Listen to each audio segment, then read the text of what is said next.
আশরাফুল হক স্যারকে। এখনো আপনারা হলের মধ্যে ঘোরাঘুরি করতেছেন, মনে হয় আপনাদের মনোযোগ এখনো আকর্ষণ করতে পারি নাই নাকি? আচ্ছা, আমার আজকের আলোচনার টপিকটা ছিল কম্পিউটার সফটওয়্যারের মাধ্যমে রোগীর ঔষধ নির্বাচন। আপনারা কি এই বিষয়টা জানেন সবাই? আচ্ছা, কে কে শিখতে খুব বেশি আগ্রহী একটু হাত তোলেন তো।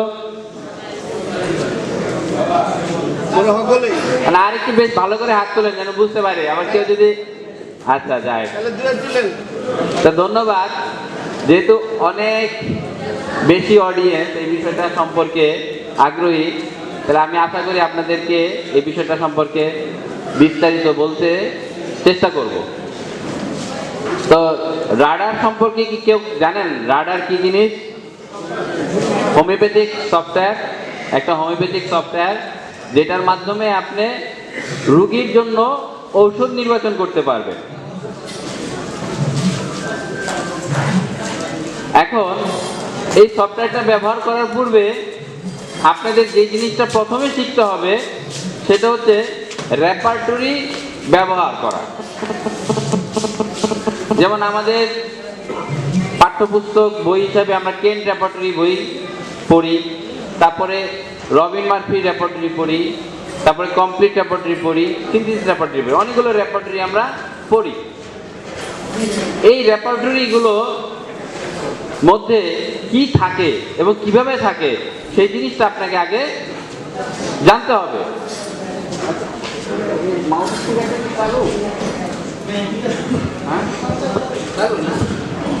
হ্যালো,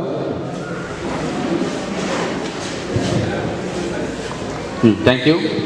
তো আপনাকে প্রথমে কি শিখতে হবে? একটু জোরে বলেন। আচ্ছা, তো প্রথমে আপনাকে রেপার্টরি শিখতে হবে। তো রেপার্টরিটা কি জিনিস আমরা আগে প্রথমত এটা সম্পর্কে একটু পরিচিত হই। আমি একটা স্লাইড দিচ্ছি আপনাদের।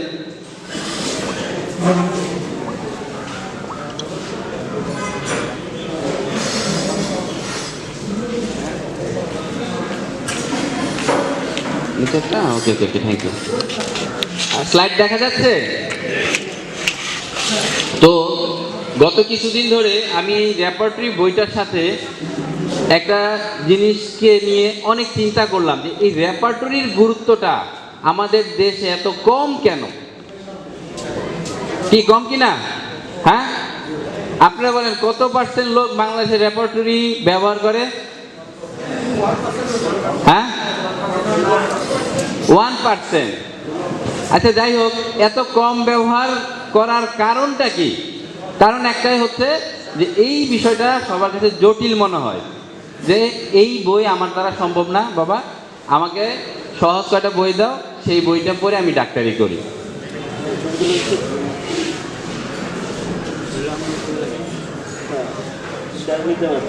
এটা কিসের ছবি?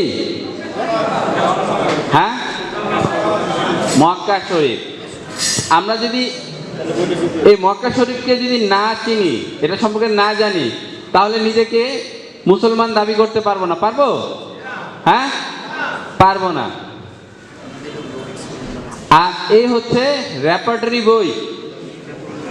তো এই রেপার্টরি বইটা যদি আমরা না জানি, তাহলে আমরা নিজেদেরকে হোমিওপ্যাথ দাবি করতে পারবো না। আমি একটা চিন্তা করলাম যে একজন মুসলমানের জন্য 4টা জিনিস, মানে ইসলাম 4টা জিনিসের উপর প্রতিষ্ঠিত। কি কি? 5টা না? আচ্ছা আচ্ছা, আমি 4টার সাথে তুলনা করি, হয়তো 5 নাম্বারটা মিস হয়ে গেছে আমার। প্রথমটা হচ্ছে না না না, ঠিক আছে, কালিমা, এটা তো বিশ্বাস করতে হবে, আর হোমিওপ্যাথিতে বিশ্বাস করতে হবে, এটা একটা সদৃশ্য বিধান, তাই না? দ্বিতীয়টা হচ্ছে নামাজ। নামাজটা হচ্ছে আপনাকে নিয়মিত পড়তে হবে। আর ঠিক একই রকম আমাদের ম্যাথমেটিক্যাল নিয়মিত পড়তে হবে। কি? আমরা নিয়মিত ম্যাথমেটিক্যাল পড়ি। আচ্ছা, এটা তৃতীয় ধরি, যেহেতু আপনারা একটা অ্যাড করে ফেলছেন। তৃতীয়টা হচ্ছে কি? রোজা। রোজাটা মানেটা কি? অর্থটা কি? রোজাটা মানে কি? আর উপবাস থাকা তো আমি জানি। হ্যাঁ,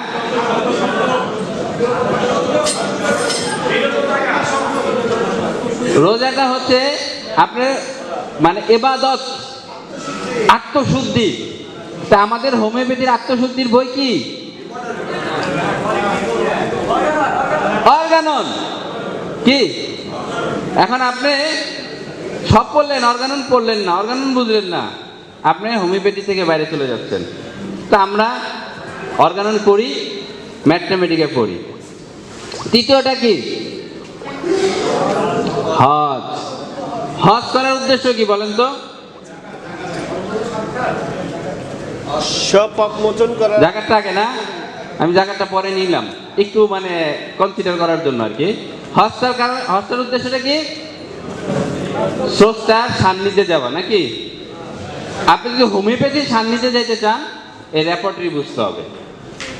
এই জন্য আমি মক্কার ছবিটা দিছি, কারণ আপনি যদি রেপার্টরি না পড়েন তাহলে আপনি ম্যাথমেটিক্যাল গুরুত্ব বুঝবেন না। এই সম্পর্কে আমাদের একটা সুন্দর তথ্য আছে, আমি সেটা শেয়ার করতেছি। আর জাকাতের সাথে কিসের তুলনা করা যায় হোমিওপ্যাথির বলেন তো? হ্যাঁ, না দান করা কিন্তু জাকাতটা। হ্যাঁ, না না না না না, জাকাত হচ্ছে নিজেকে বিলিয়ে দেওয়া, নিজেকে বিলিয়ে দেওয়া। আরে আপনি পকেটের টাকা দিলে জাকাত হয়ে যাবে? হ্যাঁ, নিজেকে অপরের মধ্যে দান করা। হয়তো আমরা টাকা দিয়ে এটা দান করি, তাই না? নিজেকে দান করা। এই যে আপনারা আসছেন এখানে হোমিওপ্যাথি, এইটা হচ্ছে হোমিওপ্যাথির জাকাত। আপনারা হোমিওপ্যাথির জন্য দান করলেন না, স্যাক্রিফাইস। 2টা রাত কষ্ট করলেন, ঘুমানে কত শীতের মধ্যে কষ্ট করলেন, নিজের চেম্বার বন্ধ করে আসলেন। জাকাত না দিলে যেমন ইসলাম টিকবে না, কি এই এই সমাবেশ না হইলে হোমিওপ্যাথি টিকবে না। আজকে অনেক অডিয়েন্স চলে গেছে কষ্টে, শীতের কষ্টে চলে গেছে। কালকে ভরা ছিল মজলিসটা, আজকে 1/3 চলে গেছে, শীতের কষ্ট করতে পারে নাই। কিন্তু আজকে আপনারা যারা আছেন, আমি সত্যি বলতেছি মনের থেকে, যে আপনারা আছেন রিয়েল হোমিওপ্যাথ। কারণ কষ্ট করে আপনারা হোমিওপ্যাথি শেখার জন্য এই পর্যন্ত চ্যালেঞ্জ করে টিকে আছেন। তা আজকে আমাদের বিষয় হচ্ছে রেপার্টরি। হোমিওপ্যাথিকে বোঝার জন্য রেপার্টরির কতটুকু গুরুত্ব আমি একটু, ডাক্তার জেমস টেলর কেন্ট দেখেন এখানে কি বলছে। রেপার্টরি বইয়ের ভূমিকাতে উনি বলছে, কোনো নির্দিষ্ট সময়ে জীবনী শক্তি মাত্রাকে হোমিওপ্যাথি যেভাবে উপভোগ করে তা সবসময় এর শিষ্য ও প্রতিনিধিত্বকারীদের পদ্ধতি দ্বারা সূচিবদ্ধ করা হবে, কিন্তু শুধু তাদের শিক্ষার গভীরতা দিয়ে নয়, বরং তাদের চর্চার পুঙ্খানুপুঙ্খতা ও শুদ্ধতা দিয়ে। মানে আমরা যে হোমিওপ্যাথি চর্চাটা করি, এটার উদ্দেশ্যটা কি? উদ্দেশ্য কি? Restore the health. 1 নম্বর সূত্রে বলা আছে স্বাস্থ্যকে ফিরিয়ে আনা। তা আপনি স্বাস্থ্যকে ফিরিয়ে আনবেন কিভাবে? স্বাস্থ্যটা আমার নষ্ট হলো কিভাবে বলেন তো? জীবনী শক্তি যখন দুর্বল হয়ে যায়, আক্রান্ত হয়ে যায়, যখন তার মধ্যে বিশৃঙ্খলা সৃষ্টি হয়, সেই বিশৃঙ্খলাকে আপনি সুশৃঙ্খল অবস্থায় যখন আনবেন, সেইটাকে হবে আপনার স্বাস্থ্যকে ফিরিয়ে আনা। এখন আপনি যদি একজন বৃদ্ধকে বলেন যে আপনাকে আমি পূর্বের স্বাস্থ্যে ফিরিয়ে আনবো, আপনার পূর্বের যৌবন ফিরিয়ে দিব হোমিওপ্যাথি ওষুধ খেয়ে, সম্ভব? হ্যাঁ, তাহলে এখানে আমাদের বুঝতে হবে যে হ্যানিম্যান কোন উদ্দেশ্যে এই কথাটা বলছে। আর ডাক্তার কেন সাহেব বলছে যে সেই জীবনী শক্তি যেটাকে নিয়ে আমাদের খেলা, আমরা হোমিওপ্যাথি যেটাকে নিয়ে খেলি, সেটাকে উপলব্ধি করার জন্য আমাদেরকেই চর্চার মাধ্যমে সেটাকে উপলব্ধি করতে হবে, শুধু জ্ঞানের মাধ্যমে নয়। আর কি বলছে এখানে, এই জীবনী শক্তির মূল্যায়ন করার জন্য রেপার্টরি বই যেভাবে গুরুত্ব দেওয়া হয়েছে, এর চেয়ে ভালো উৎস আমার জানা নেই। এর জন্য রেপার্টরি আমাদের যথার্থ প্রধান যন্ত্র। কি মানে আপনি জীবনী শক্তি সম্পর্কে, যে জীবনী শক্তি, আমরা একটা ম্যাথমেটিক্স কি বলি, লক্ষণ পড়ি না? লক্ষণ মানে কি? জীবনী শক্তির বিশৃঙ্খলা, জীবনী শক্তির বিশৃঙ্খলার দ্বারা সৃষ্ট মানে কি লক্ষণ, সৃষ্ট উপসর্গ, এটাকে আমরা লক্ষণ বলি। এইটাকে বুঝতে হলে আপনাকে রেপার্টরি চর্চা করতে হবে। আর একটা গুরুত্বপূর্ণ কথা সে বলছে, পাশে পাশে এটা সত্য যে কিছু মানুষ রেপার্টরি ছাড়াই ভালো কাজ করে। বলছে, সে নিজেই বলছে যে কিছু কিছু ডাক্তার আছে তারা রেপার্টরি ছাড়াই ভালো ডাক্তারি করে। তারা ডেইলি 100 জন, 200 জন, 300 জন রুগী দেখে। আছেন এরকম? কিন্তু তারাও রেপার্টরি ব্যবহার করেও যে যতটুকু ভালো কাজ করত তা নিম্নমানের কাজ করে। নিকৃষ্ট বলে না, এটা কি বলছে? নিম্নমানের কাজ করে। মানে কি? মানে রেপার্টরি ব্যবহার করলে আপনার মানে আরো যে ভালোটা করতেন সেই ভালোটা আপনারা করেন নাই। যদিও দেখেন আপনি 50টা, 100টা, 200টা রুগী দেখেন, একজন আত্মপ্রতিষ্ঠিত শিল্পী যদিও তার পেশায় ব্যবহৃত তত্ত্ব আধুনিক পদ্ধতির সাথে সে অজ্ঞ, মানে একজন শিল্পীর সাথে তুলনা করছে। মনে করেন একজন, মনে করেন যে আমাদের এখন বর্তমানে কি বলে যে যারা কাঠের কাজ করে এদেরকে কি বলে? হ্যাঁ, কুটির শিল্প। আচ্ছা, যেটাই বলি, এখন বর্তমানে যে আধুনিক, সে কিন্তু বিজ্ঞ হবে না। তবুও হয়তোবা সে একজন খুব যোগ্য ব্যক্তি, কিন্তু সে কখনো ওইসব মানুষের সমমানে যেতে পারে না যারা ওই পেশার সকল পদ্ধতি, শিক্ষা ও পুঙ্খানুপুঙ্খতা দ্বারা এক্সপার্ট হয়েছে। আমি কি বুঝাইতে পারলাম? ধরেন আমাদের এখন অনেক বিল্ডিং তৈরি হয় না, দেখবেন যারা বিল্ডিং এর কাজ করে তাদের যারা মানে এটা কি বলে রাজমিস্ত্রি, একজন ইঞ্জিনিয়ার সে কিন্তু রাজমিস্ত্রি অনেক ভালো কাজ বোঝে কি না? হ্যাঁ, অনেক ভালো কাজ বোঝে। দেখা যায় সে অনেক সুন্দর একটা বিল্ডিং আপনাকে বানিয়ে দিতে পারবে, তবুও সে কখনো একজন ইঞ্জিনিয়ারের সমমান হবে না। কারণ একজন ইঞ্জিনিয়ার হলে কি করবে জানেন? প্রথমে সয়েল টেস্ট করবে, যে জায়গায় বিল্ডিং বানানো যাবে কিনা, ভূমিকম্প হইলে এই বিল্ডিংটা ভেঙে পড়বে কিনা, অনেক যন্ত্রপাতি দিয়ে সে পরীক্ষা নিরীক্ষা করে তারপরে সিদ্ধান্ত নেবে যে এখানে বিল্ডিং করা যাবে। তো এরকম যত ভালো প্রতিষ্ঠিত রাজমিস্ত্রি হোক না কেন, তবুও তাদের সমমান হবে না। এই কারণে রেপার্টরি যদি আপনারা ব্যবহার না করেন, যত ভালো ডাক্তারই হন না কেন, এটা আমার কথা না, আমার দাদার কথা না, কার কথা? ভালো করে বলেন, পুরো নাম বলেন। জেমস টেলর কেন বলছে এই কথাটা। ব্যবস্থাপত্রে অব্যর্থতার মতন এমন কিছু কখনোই অর্জিত হবে না। আমরা বই পড়ি না বাজারে, অব্যর্থ চিকিৎসা পড়ি কিনা? আমাদের সমাজে এখন প্রচুর রুগী যারা ডাক্তারদের কাছ থেকে ব্যর্থ হয়ে হয়ে হয়ে ঘুরতেছে। আপনার কাছ থেকে আরেকজনের, আরেকজনের কাছ থেকে আরেকজনের, আরেকজনের কাছ থেকে আমার কাছে, আমার কাছ থেকে আরেকজনের কাছে। কারণ কি? আমরা মনে করি এই কথাটা অব্যর্থ, এই লক্ষণটা অব্যর্থ, এই রোগে এই ওষুধটা অব্যর্থ। কিন্তু কেন সাহেব বলছে অব্যর্থ বলে কোনো কিছু থাকতে পারে না। কিন্তু যারা রেপার্টরি বিশ্বাস ও বুদ্ধিমত্তার সাথে ব্যবহার করে, পাশাপাশি ম্যাথমেটিকাও ব্যবহার করে, তারাই অবশ্যই নাম ও যশে পুরস্কৃত হবে এবং আত্মতৃপ্তির সহিত মানসিকভাবে প্রশান্তি পাবে। ক্লিয়ার? কথাটা কঠিন হয়ে গেল? হ্যাঁ, এই কারণে আমি বলতেছি রেপার্টরিটা আপনার ব্যবহার শেখেন, একদম ইজি। আজকে আমি 30 মিনিটে আপনাদের রেপার্টরি ব্যবহার করার পদ্ধতি শিখাই দেব। আমি রেপার্টরি শিখাবো না, রেপার্টরি করার ব্যবহার করার পদ্ধতি শিখিয়ে দিব।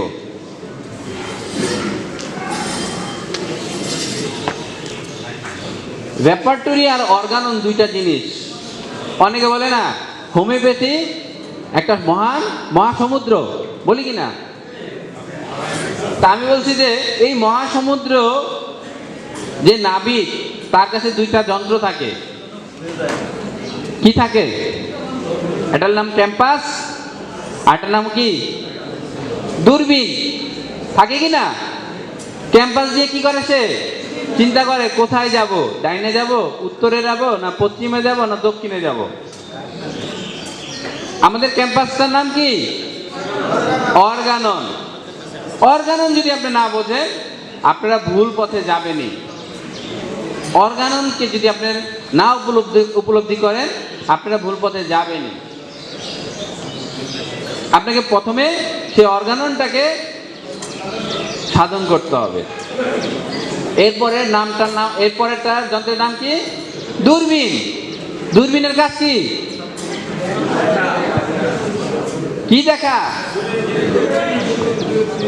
দূরের জিনিস দেখা। আর আমাদের ল্যাবরেটরির কাজ কি? দূরের জিনিস দেখা। আপনার স্মরণ শক্তি, আমার স্মরণ শক্তি তো মনে করেন গোল্লায় যাক। হ্যানিম্যান নিজেই বলছেন, যেভাবে ওষুধের সংখ্যা বাড়তেছে, যেভাবে ওষুধের লক্ষণের সংখ্যা বাড়তেছে, এত লক্ষণ মনে রাখা কারো পক্ষে সম্ভব না। তো উনি কি করছে?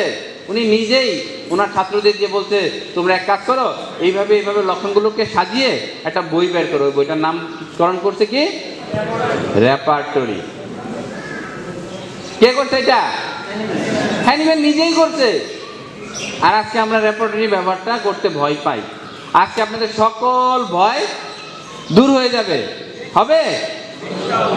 কই হবে কি না? ঠিক আছে। তো রেপার্টরি কি? What is repertory? আগে বলি, রেপার্টরি কি? আমি একটু কথা সুন্দর একটা উদাহরণ দেই। আজ থেকে প্রায় 12 বছর আগে, 12 না 14 বছর আগে, যখন আমি মানে পড়ালেখা করতাম আর কি, হোমিওপ্যাথি পড়তাম সেকেন্ড ইয়ারে, তখন আমার খালাতো বোনকে ভূতে ধরছে। কিসে ধরছে? ভূতে। তা আমার খালার বাড়ি হচ্ছে সিলেট, আর ভূতের বাড়ি হচ্ছে গাজীপুর। ওই ভূত ইংলিশে কথা বলতো, বাংলায় না। সে ইংলিশের টিচার ছিল, শিক্ষিত ভূত। এখন যখন তার উপর ভর করতো, সে অনর্গল ইংলিশ বলতো। এখন আমি এটা দেখি নাই, ও শুনছে, তো চিকিৎসার জন্য ঢাকায় নিয়ে আসছে। তো একটা অদ্ভুত লক্ষণ তার মধ্যে আমি তখন দেখলাম। সেটা হচ্ছে যে সে যখন ভাত খায়, ভাত খাওয়ার সময় তাকে মাছ দিছে। মানে সে মাছটা খাইলো মানে কাটা না বেছেই, মাছটা খাইলো কাটা না বেছে, এবং সে আরো একটা মাছ চাইলো যে আমাকে আরো একটা মাছ দাও, ওইটাও সে কাটা না বেছে খেলো। এটা একটা অদ্ভুত লক্ষণ। আমি অদ্ভুত লক্ষণটা যখন দেখলাম, তখন আমি ল্যাবরেটরিতে এই লক্ষণটার সম্পর্কে খুঁজলাম, যে লক্ষণটা কোথায় এবং কিভাবে আছে। এবং লক্ষণটা খুঁজতে যে আমি মেডিসিন পেলাম মেডোরিনাম। কি মেডিসিন পেলাম? ভাই লেখেন না, এই লক্ষণ আপনারা লেখেন না, এই লক্ষণ আপনারা শিখেন না, কারণ এই রোগী পাবেন না। হ্যানিম্যান তার জীবনে কোনো কেস লিপিবদ্ধ করে নাই। কেন জানেন? কারণ সে বলছে যে আমি যদি অ্যাজমা রোগীর ক্ষেত্রে ন্যাট্রামিউর ব্যবহার করে আরোগ্য করি, আর এই কথাটা যদি আমি লিখে যাই, তাহলে আমার যত ফলোয়ার আছে তারা প্রত্যেকটা অ্যাজমা রোগীতে একবার করে হলে ন্যাট্রামিউর প্রয়োগ করবে। সুতরাং আমি লিখবো না, আমি লিপিবদ্ধ করব না। তার কোনো কেস, তার মাত্র এই একটা তথ্য, আরেকটা তথ্য উনি লিখছে, উনি একটা আতিলের কেস। আতিলের কেস অনেক ওষুধ দিতে, থুজা, নাইট্রিক অ্যাসিড, কোস্টিকাম, মানে আতিলের যে যে ওষুধগুলো আপনারা ব্যবহার করেন সব দিছে, কোনো কাজ হয় নাই, আতিল ভালো হয় না।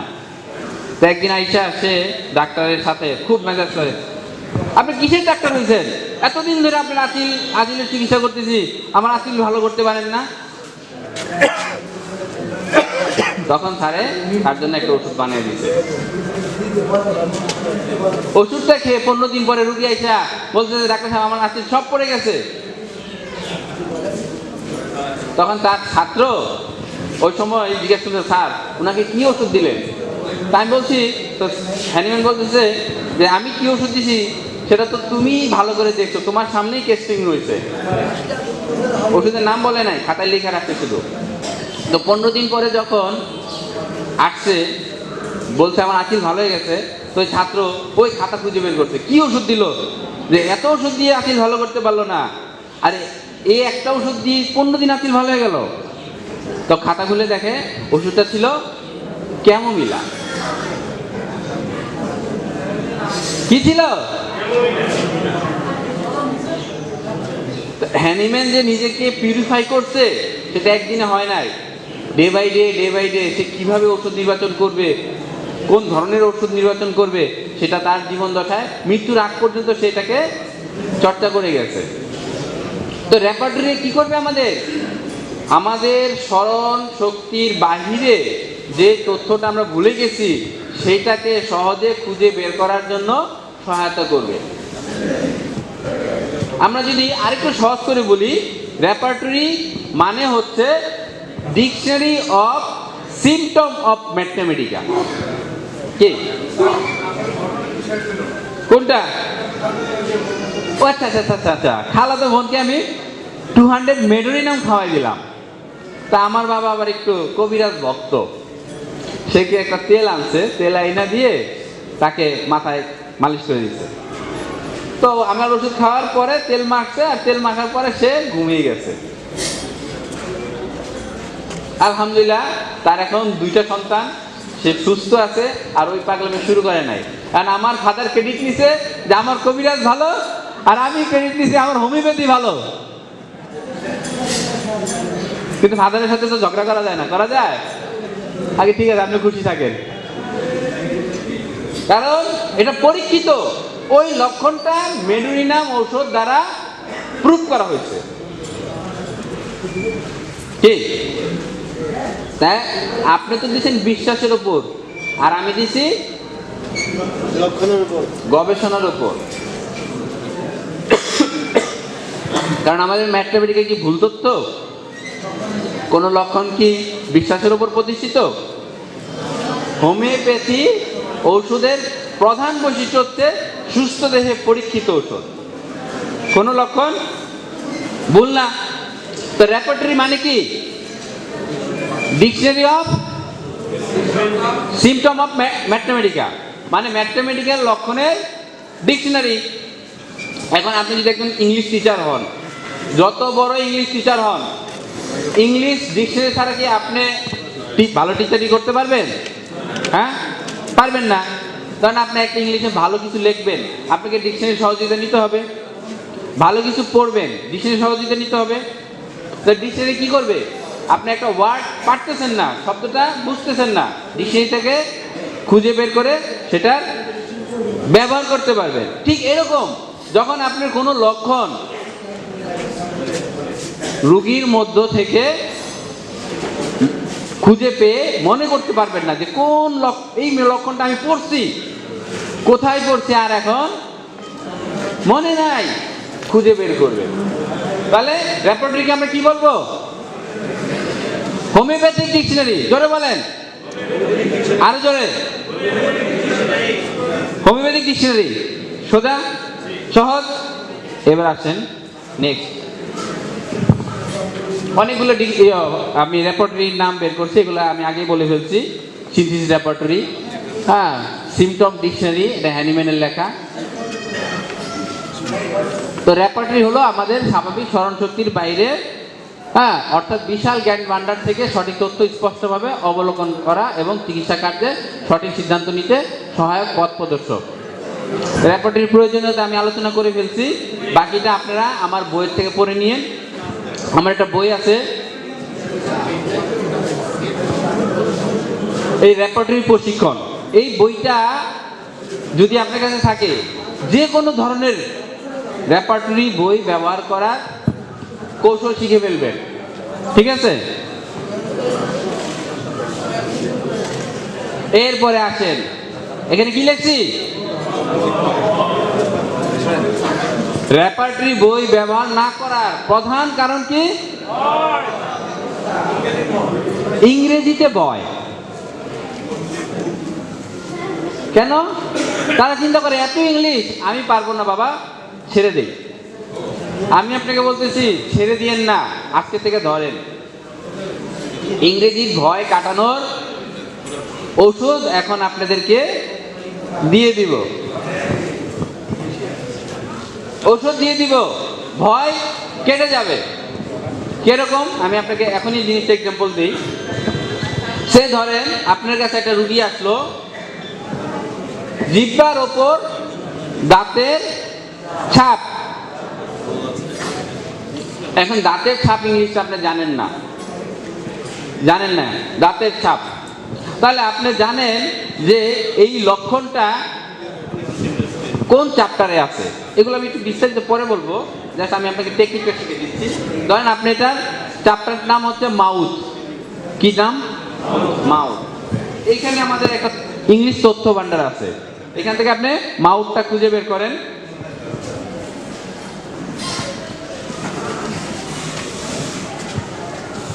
এই দেখেন মাউথ, এক লাইন, দুই লাইন, সরি এক লাইন, দেড় লাইন, দুই লাইন।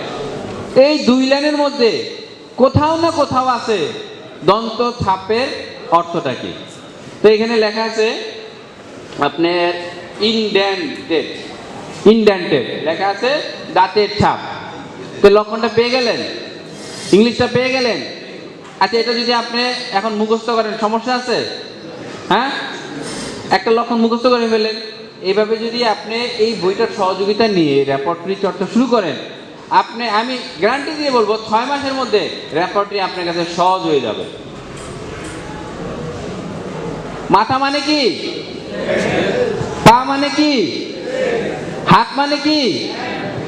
চোখ মানে কি? পাকস্থলী মানে কি? মলদার ইংলিশ কি? আপনারা তো সবই জানেন, তো রেপার্টরির কোন শব্দটা জানেন না বলেন? হ্যাঁ, এটাই ভিতরের ভাষা, এইগুলোর ভিতরের ভাষা। এখন একজন বলছে স্যার পাইলস তো আমি খুঁজে পাই না। কি পাই না? পাইলস। রেপার্টরির মধ্যে পাইলস লক্ষণটা খুঁজে পাই না। এখন পাইলসে মেডিকেল যে টার্মটা, এটার নাম হচ্ছে কি? হ্যামোরয়েড। আপনি যদি পাইলস খুঁজেন পাবেন না, কোথায় যাইতে হবে? হ্যামোরয়েডে যাইতে হবে। এখন আধুনিক যে রেপার্টরিগুলো আছে, ওইখানে আবার একটা মজার ব্যাপার, হ্যালো, ওইখানে একটা মজার ব্যাপার, সেটা হচ্ছে পাইলসের শব্দটা ওখানে অ্যাড করছে, করে ব্র্যাকেটে লিখে দিচ্ছে সি হ্যামোরয়েড। বলতেছে যে আপনি হ্যামোরয়েডে দেখুন, মানে আরো সহজ করে দিচ্ছে। আপনি পাইলসটা জানেন, ঠিক আছে, ওইটাকেই সে মেডিকেল টার্মে কনভার্ট করে বলে দিচ্ছে আপনি হ্যামোরয়েড দেখুন। তা জটিলতা আছে? নাই। তো ইংরেজি ভয় করার কোনো কারণ আছে? কোনো কারণ আছে? জোরে বলেন। একটু হেল্প নিতে হবে, একটু সহযোগিতা নিতে হবে, একটু টেকনিক্যালি আপনাকে কাজগুলো করতে হবে।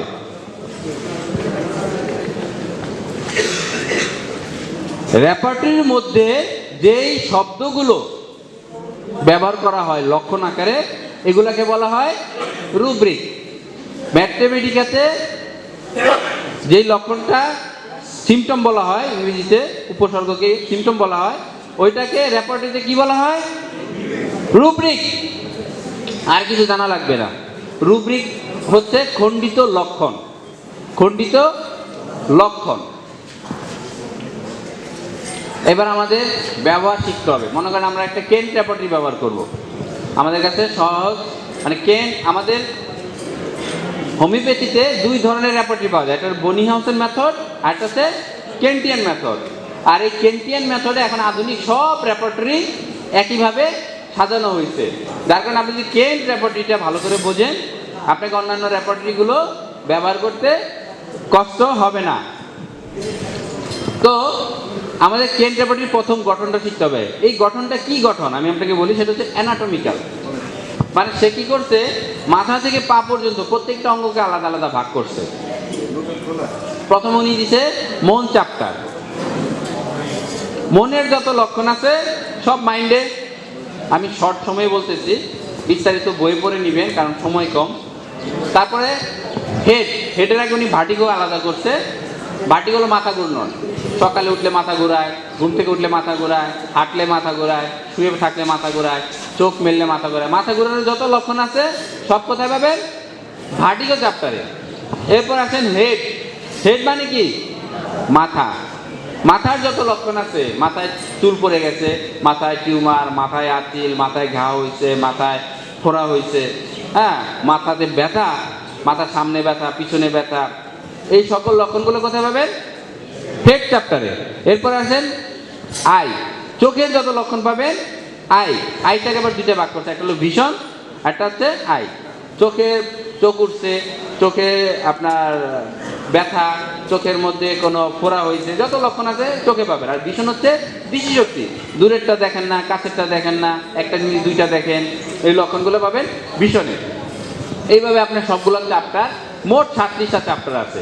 একটু কষ্ট করে এই চ্যাপ্টারগুলো মুখস্থ করবেন, একদম সহজ। আমি একটু বলে দিই। প্রথমে মাথা থেকে শুরু হবে, মাথা, তারপর চোখ, তারপরে আপনার কান, তারপরে নাক, তারপরে ফেস, তারপরে মুখ, মুখের থেকে ভিতরে গেছে গলা, গলাকে দুই ভাগ করতে, একটা ভিতরে গলা, একটা বাইরে গলা, তারপরে স্টোমাক, তারপরে রেকটাম, তারপরে স্টুল। এইভাবে মনে করেন যে উপর থেকে নিচে গেছে। যাওয়ার পরে আবার কিডনির যে লক্ষণগুলো আছে, শেষ করি না, হ্যাঁ, কিডনির যে লক্ষণগুলো আছে সেই লক্ষণগুলো আলাদা করছে। চ্যাপ্টারগুলো আপনারা পরে পড়ে নেবেন, আমি চ্যাপ্টারগুলো আর পড়লাম না।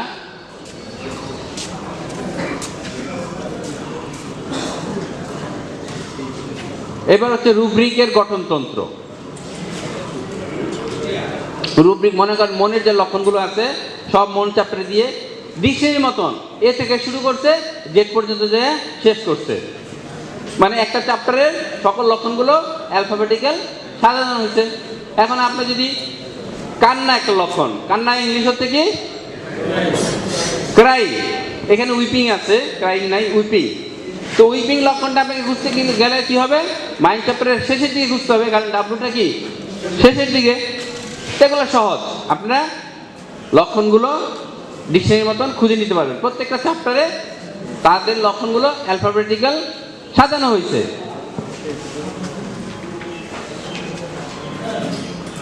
এরপরে আছে ওষুধের গ্রেডিং। মনে করেন একটা লক্ষণ, ধরেন একটা লক্ষণ হচ্ছে কান্না করে।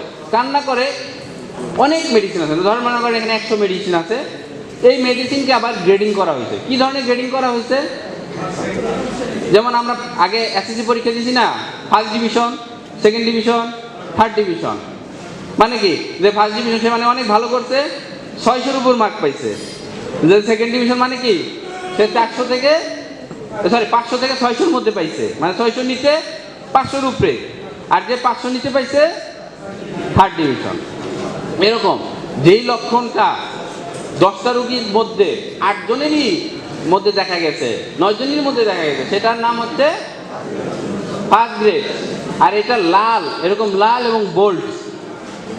এরপর সেকেন্ড গ্রেড। সেকেন্ড গ্রেডটা একটু বাঁকা, একটু বাঁকা ইটালি। এটার হচ্ছে মনে করেন 10 জন রোগীর মধ্যে পরীক্ষা করে 5-6 জনের মধ্যে পাইছে, আর বাকিগুলোর মধ্যে পায় নাই। এগুলো সেকেন্ড গ্রেড। আর এরপর হলো থার্ড গ্রেড। এগুলো একদম নর্মাল ফন্টে আছে এবং ছোট ছোট অক্ষরে দেওয়া আছে। এটাকে কি বলা হয়? Third grade. থার্ড গ্রেডের লক্ষণ হচ্ছে যে 10টা রোগীর মধ্যে 2-1টা রোগীর মধ্যে পাইছে, আর বাকিগুলোর মধ্যে পায় নাই। এটা কি থার্ড গ্রেড। বুঝছেন? ছবিগুলো দেখে নেন, সময় কম। এরপর একটা আছে সুপার গ্রেড। এটা আপনারা আধুনিক রেপার্টরির মধ্যে পাবেন। মানে ওই লক্ষণটা 10 জনের মধ্যে 10 জনে পাওয়া গেছে, 10টা রোগীর মধ্যে পরীক্ষা করা হয়েছে, 10 জনের মধ্যে পাওয়া গেছে, এবং ওই লক্ষণ ধরে ওষুধ নির্বাচন করলে রোগীও আরোগ্য হয়েছে।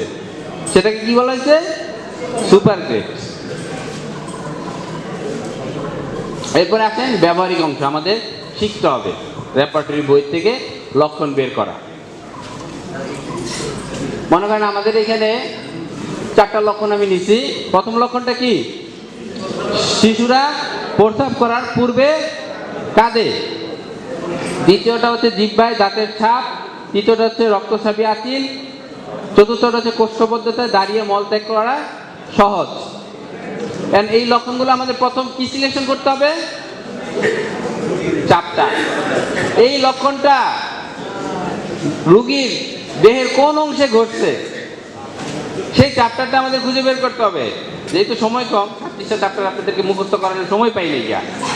আপনারা 36টা চ্যাপ্টার যখন মুখস্থ করবেন, তখন মুখস্থ করার পরে প্রথম লক্ষণটা কোথায় ঘটছে? মাইন্ড। শিশু প্রস্রাব করার সময়, প্রস্রাব করার পূর্বে কাঁদে, এটা মাইন্ড চ্যাপ্টারে। দ্বিতীয়টা কোথায়? জিহ্বায় দাঁতের ছাপ, এটা মাউথে। তৃতীয়টা কোথায়? রক্তস্রাবী